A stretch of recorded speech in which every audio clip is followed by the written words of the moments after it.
Assalamualaikum warahmatullahi wabarakatuh. Om Swastiastu, Namo Buddhaya, salam sejahtera untuk kita semua. Oke, semoga teman-teman kita semua dalam keadaan sehat dan bahagia. Ya, pada video kali ini sebenarnya hanya sekedar obrolan santai aja ya tentang filsafat ya. Mungkin berawal dari sejarahnya dulu ya kan. Dari teman-teman yang sudah belajar filsafat atau mungkin masuk fakultas filsafat dan lain sebagainya lebih paham ya tentang filsafat itu sendiri. Nah, menurut saya filsafat itu kan filosofia ya kalau dari bahasa Yunaninya, yang artinya itu cinta kebijaksanaan ya atau cinta kebenaran, cinta kebajikan dan lain sebagainya. Nah, kalau dilihat dari catatan sejarah, dari sejarah ya, bahwa sejarah filsafat itu berbicara tentang makna, pencarian makna ya, pencarian makna terhadap sesuatu, pencarian kebenaran terhadap sesuatu. Nah, dari beberapa sejarah filsafat itu juga kan memiliki perbedaan ya, corak pemikirannya itu berbeda, kemudian juga apa yang dicarinya juga itu berbeda. Nah, umumnya di catatan-catatan sejarah berbicara filsafat itu pasti kita dirujukan atau kita diarahkan kepada Yunani ya, Yunani kuno kayak gitu. Nah, barangkali ini lebih sedikit katakanlah kalau disebut rekonstruksi bukan, kemudian dekonstruksi apalagi, ini sebenarnya hanya sekedar opini aja, penambahan aja gitu ya. Nah, jadi begini. Kalau filsafat itu berbicara tentang cinta kebajikan, cinta kebijaksanaan, cinta kebenaran dan lain sebagainya, seharusnya sejarah filsafat itu bukan hanya diawali oleh Thales atau Heraklitos, ya kan? Seharusnya. Yang kalau di Yunani kan di catatan-catatan sejarah di beberapa buku sejarah filsafat yang barangkali teman-teman pernah membacanya, banyak versinya, itu selalu filsafat diawali oleh Thales, kemudian Socrates, kemudian juga dengan rekannya Anaximenes, Anaximandros, kemudian awal Sokratik ya kan, yang diawali oleh Socrates, kemudian dilanjut oleh Plato, dilanjut oleh Aristoteles. Di pertengahan itu ketika Socrates berkembanglah kaum sofis. Sebenarnya kan kaum sofis ini ada sejak zamannya Thales dan juga Heraklitos ya kan. Kemudian dilanjut lagi ya kan. Nah, tambahannya gitu ya. Sebenarnya filsafat itu sudah ada ketika manusia pertama itu ada. Oke. Nah, kalau dalam agama Islam dikatakan manusia pertama itu adalah Nabi Adam alaihissalam, ya kan? Nah, sebenarnya filsafat ini sudah ada di zaman Nabi Adam. Kayak gitu. Karena apa? Nabi Adam mengajari kepada anak-anaknya untuk cinta kebenaran, untuk cinta kebajikan, ya kan? Nah, ini sebagai bukti bahwa filsafat itu sejak zaman manusia pertama ada itu sudah ada kayak gitu. Cuman memang tidak populer dan tidak dimasukkan kepada sejarah filsafat itu sendiri kayak gitu, yang pada akhirnya filsafat itu dianggap sebagai pemikiran Yunani kayak gitu ya. Nah, apalagi barangkali teman-teman mengetahui kan dengan lengkap kisahnya Nabi Idris itu sendiri ya kan. Nabi Idris ini yang dianggap sebagai manusia pertama yang bisa menulis dan membaca, ya kan. Bahkan kalau dari kisah Eropa atau orang-orang Barat dikatakan bahwa Hermes, ya, ini yang sangat pandai dalam bahasa gitu loh, yang sangat cerdas pula dan lain sebagainya, ya kan. Nah, apalagi kalau dalam bahasa Ibraninya kan Nabi Idris ini adalah Akhnuk ya, Akhnuk. Nah, dia itu sebagai guru pertama gitu loh, manusia ya, dianggap manusia yang paling cerdas pertama setelah Nabi Adam kayak gitu ya. Bahkan ada sebuah catatan sejarah mengatakan di Nabi Idris inilah bahasa itu tercipta. Muncul sebuah pertanyaan, lantas yang terjadi di Nabi Adam itu seperti apa? Nah, sementara beberapa filosof mengatakan bahwa zaman Nabi Adam itu berlakunya simbol-simbol. Nah, bahasanya itu bahasa simbol. Dan penelitian juga belum mengetahui secara jelas bahasa apa yang digunakan oleh Nabi Adam itu sendiri. Ya kan? Sementara ini menggunakan simbol-simbol, bahasa simbol kayak gitu. Nah, ketika masuk zaman Nabi Idris, baru disitulah tercipta berbagai macam bahasa, ya kan? Nah, artinya dengan kepandaian, dengan kecerdasan seorang Nabi Idris alaihissalam, ini juga sebagai bukti kedua, bukti penguat bahwa filsafat itu sudah ada, kayak gitu. Cuman barangkali penamaannya itu belum ada, kayak gitu loh. Dan alhasil sejarah hanya berbicara tentang di zaman Thales, kayak gitu. Di sanalah awal mula nama filsafat digunakan, filosofia itu digunakan gitu. Sebenarnya begitu. Jadi opini saya pribadi untuk menambahkan dalam perkembangan sejarah filsafat gitu. Barangkali nanti ke depannya kita harus banyak belajar jikalau pemikiran dari Nabi Idris ini sudah ditemukan gitu loh, pemikirannya seperti apa dan lain sebagainya. Karena hari ini kita baru hanya mendapatkan kisah-kisah Nabi Idris ya kan, yang berkunjung ke surga kayak gitu loh dan lain sebagainya itu ya.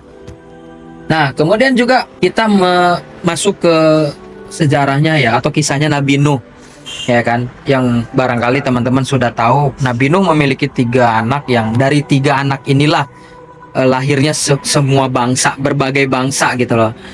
Sem, Ham, dan Yafit kayak gitu loh. Nah, perkembangan filsafat ini akan lebih memiliki corak itu ketika dari 3 anaknya Nabi Nuh ini kayak gitu. Karena diriwayatkan 3 anak Nabi Nuh ini memiliki berbagai bangsa dengan ciri-ciri tertentu ya kan, ciri identitas yang dipengaruhi oleh faktor lingkungan, faktor alam kayak gitu. Nah, barulah sampai kepada Thales kayak gitu ya. Nah, kemudian dalam perkembangannya filsafat awalnya itu mencari kebenaran tentang pencipta kayak gitu loh. Yang nyiptain alam semesta ini siapa? Inti dari penciptaan itu apa gitu loh. Nah, ya kan, kalau Thales berkata bahwa kehidupan semua berasal dari air. Inti dari kehidupan itu adalah air. Kemudian Heraklitos berbeda lagi, bahwa Heraklitos mengatakan bahwa inti kehidupan itu adalah api. Ya kan? Masuk ke Socrates lebih apa namanya? Sudah lebih mendalam, ya kan, masuk lagi ke Plato, ke Aristoteles dan lain sebagainya kayak gitu, sampai pada pemahaman filsafat teologi. Nah, di mana filsafat itu berkembang dengan pemikiran agama karena hadirnya sebuah agama ya. Nah, sofis ini sebenarnya itu sebuah kaum ya, panggilan terhadap sebuah kaum yang dimana dia itu sebenarnya orang terpelajar ya, orang yang pintar, yang punya ilmu, tapi kemampuannya, kepintarannya, kecerdasannya itu untuk menyesatkan. Nah, selain untuk menyesatkan juga sebenarnya itu untuk mengkelabui, mengambil kesempatan di sana. Jadi setiap argumentasinya, setiap pendapatnya itu untuk kepentingan sendiri ataupun kepentingan kaumnya. Kayak gitu. Nah, sehingga muncul beberapa perselisihan, muncul sebuah pertanyaan, dan ketika itu dikaji dari pendapatnya si sofis ini, nah itu bertentangan dan itu memiliki nilai yang kurang tepat gitu loh. Nah, singkat cerita akhirnya Socrates dihukum ya kan, atas tuduhan kaum sofis karena menentang dan lain sebagainya kayak gitu. Nah, Socrates itu berbicara bahwa kebenaran bisa ditempuh dengan jalur dialog kayak gitu ya, dialektika kayak gitu. Nah, itu Socrates. Kemudian juga dari ramainya perseteruan antara Sokrates dengan kaum sofis itu menarik perhatian daripada Plato yang kemudian akan menjadi muridnya dan juga penerus dari pemikirannya. Ya. Nah, Plato ini di sekitar tahun 427 sampai 347 sebelum Masehi. Ya. Nah, perkembangan filsafat itu banyak dipengaruhi oleh pemikiran Plato. Ya. Dan bahkan Plato merupakan salah seorang filosof yang paling banyak menceritakan tentang sosok Sokrates. Kayak gitu. Bahkan di kisah-kisah Plato itu selalu menghadirkan sosok Sokrates sebagai peserta diskusinya, kalau menurut catatan sejarah begitu. Ya. Nah, yang paling epik dari pemahaman Plato ini adalah tentang Platonik, ya gitu, teori Plato, ya, tentang alam idea, kayak gitu. Nah, alam idea yang dimaksud Plato itu sebenarnya bukan ide, ya, bukan gagasan, tetapi alam yang lebih kompleks gitu loh. Plato menganggap bahwa alam ini serba sempurna gitu loh. Di dalamnya itu kesempurnaan semua, dan kehadirannya itu mendahului kehadiran daripada dunia realitas, dunia materi, kayak gitu. Bisa jadi kalau menurut Islam bahwa alam idea yang disebut oleh Plato itu bisa jadi adalah Lauful Mahfud, ya, kayak gitu. Atau mungkin bisa dibilang itu adalah alam ruh, ya, kayak gitu. Yang jelas alam sebelum alam materi lah, begitu. Nah, yang dilakukan manusia di kehidupan di alam materi itu adalah pengingatan kembali. Sebenarnya manusia di alam idea itu sempurna. Nah, ketika masuk ke alam materi, kita harus kembali kepada kesempurnaan itu dengan cara berproses untuk menemukan kebenaran, kayak gitu. Nah, karena keterbatasan daripada fisik, ketidaksempurnaan fisik, nah, menjadikan kesempurnaan yang di alam idea itu mengalami degradasi. Nah, dari Plato ini banyak sekali pemikiran yang berpengaruh, apalagi pemikirannya tentang politik, ya, yang di karyanya itu tentang The Republic, ya kan. Nah, dilanjut oleh Aristoteles, ya kan. Aristoteles ini juga menarik, ya. Aristoteles itu dari tahun 384 sampai 322 sebelum Masehi.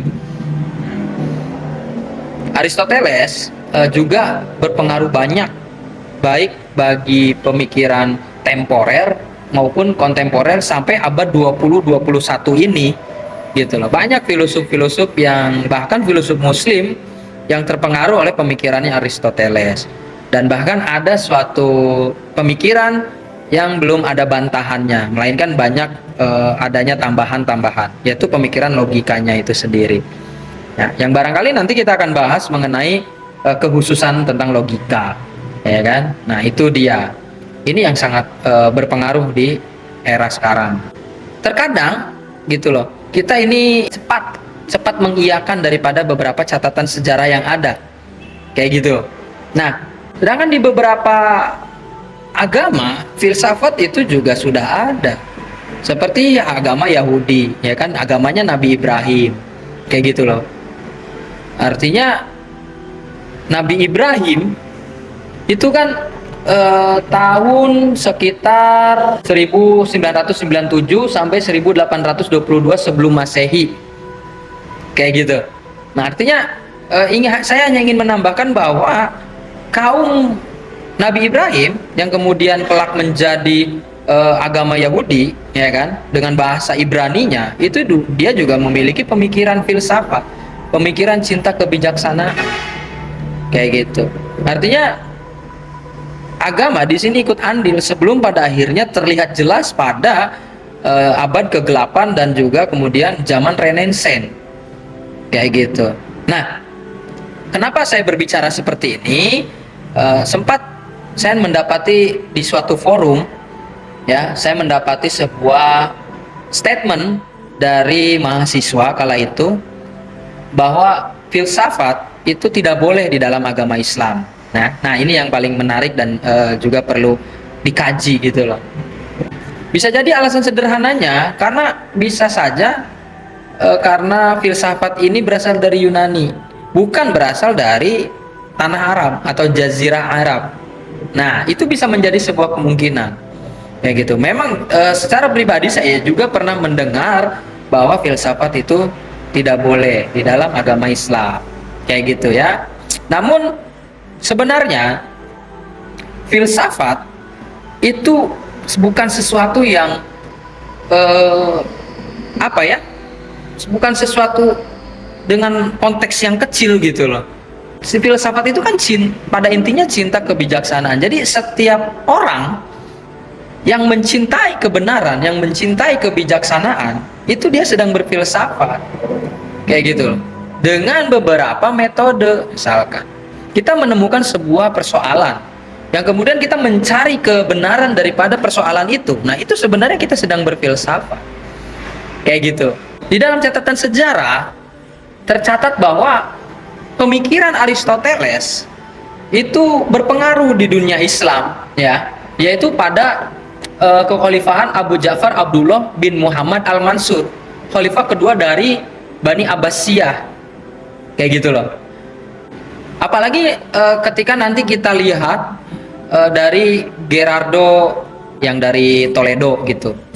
Nah, dia kan banyak sekali menerjemahkan karya-karya orang-orang atau pemikir-pemikir Islam ke dalam bahasa Latin, yang pada akhirnya disebutkan bahwa pada abad ke-11 itulah sampai abad ke-13 pemikiran Islam menjangkau begitu luas dan mempengaruhi dunia barat. Kayak gitu. Ya, kalau mau kita lihat kan juga banyak pemikir Islam yang lahir sebelum abad 11 atau abad 10 gitu loh. Seperti Ibnu Sina, Al-Farabi, ya kan, Ibnu Khaldun, Al-Kindi, dan banyak lagi gitu. Nah, artinya menurut saya pribadi berfilsafat dalam agama itu boleh, gitu loh. Bahkan Ibnu Rus pernah mengatakan bahwa Ibnu Rus itu kan dianggap rival lah, pemikirannya itu rival daripada pemikirannya Imam Al-Ghazali, ya kan. Nah, memang salah satunya juga Imam Al-Ghazali yang mengatakan bahwa agama tidak perlu berfilsafat gitu loh. Nah, kemudian Ibnu Rus mengatakan bahwa berfilsafat itu boleh dalam agama. Kayak gitu loh. Karena apa? Kandungannya itu kandungan berbicara tentang kebenaran. Kayak gitu. Jadi memang filsafat itu kan berkaitan dengan berpikir gitu loh. Dan kemudian juga kita banyak menemukan di dalam kitab Al-Quran kita, ya kan, dalam kitab Al-Quran, kitab suci kita, banyak perintah Tuhan untuk berpikir. Nah, artinya kita garis bawahi berpikir itu merupakan aktivitas filsafat, dan berpikir dalam agama Islam itu boleh. Kayak gitu. Kita akan bahas nanti pembahasan tersendiri mengenai hal itu ya, di mana bahwa berpikir atau berfilsafat dalam Islam itu boleh, kayak gitu ya. Nah, mungkin sekian saja ya untuk obrolan santai ini. Kalau misalkan ada hal yang menurut teman-teman bermanfaat, alhamdulillah, kayak gitu. Ambil yang baiknya. Kalau misalkan bagi teman-teman yang sudah pandai dalam berfilsafat, ya mudah-mudahan ini bisa dijadikan sebagai pengingat atau mungkin bisa dijadikan sebagai ajang kita diskusi, kayak gitu ya. Oke, terima kasih. Kalau ada yang mau apapun, berkomentar, menambahkan dan sebagainya, silakan tulis saja di komentar. Terima kasih ya. Billahi taufiq wal hidayah, ihdinas siratal mustaqim. Wassalamualaikum warahmatullahi wabarakatuh.